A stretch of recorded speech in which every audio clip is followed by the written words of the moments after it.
মুকুল রায় আমাদের সকলের মুকুল রায়, অত্যন্ত আপন, অত্যন্ত প্রিয়, মিষ্টিভাষী।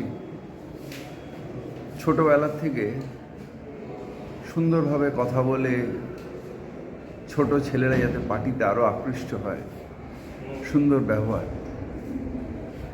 ওর ছিল। বিপদে আপদে জানি যে মুকুলদার কাছে গেলে মুকুলদা শুনবে এবং সুরাহা করবে। সেই মুকুলদা পার্টি সৃষ্টির সময় থেকে তিনি ছিলেন ভারতবর্ষের রেলমন্ত্রী, অন্য অন্য মিনিস্ট্রিতে ছিলেন। মমতাদির ডান হাত বলতে যে বোঝায় সেটা মুকুল রায় ছিলেন। হঠাৎ শুধু বিজেপির অত্যাচারে, ভয়ে, ভীতিতে জেলে পুড়ে দেবে, এই অত্যাচার করে করে মেন্টালি তাকে বিধ্বস্ত করে বিজেপিতে যোগ দেওয়া।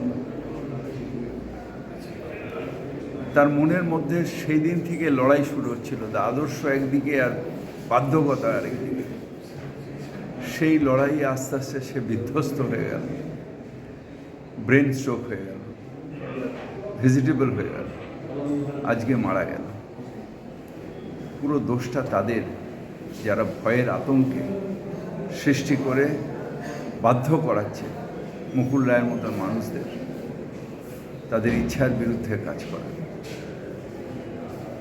মুকুলদা যেখানেই থাকুক, ভালো থাকুক, শান্তিতে থাকুক, ভালো মানুষ। আমাদের হৃদয় থেকে যেন কিছু একটা হারিয়ে গেল।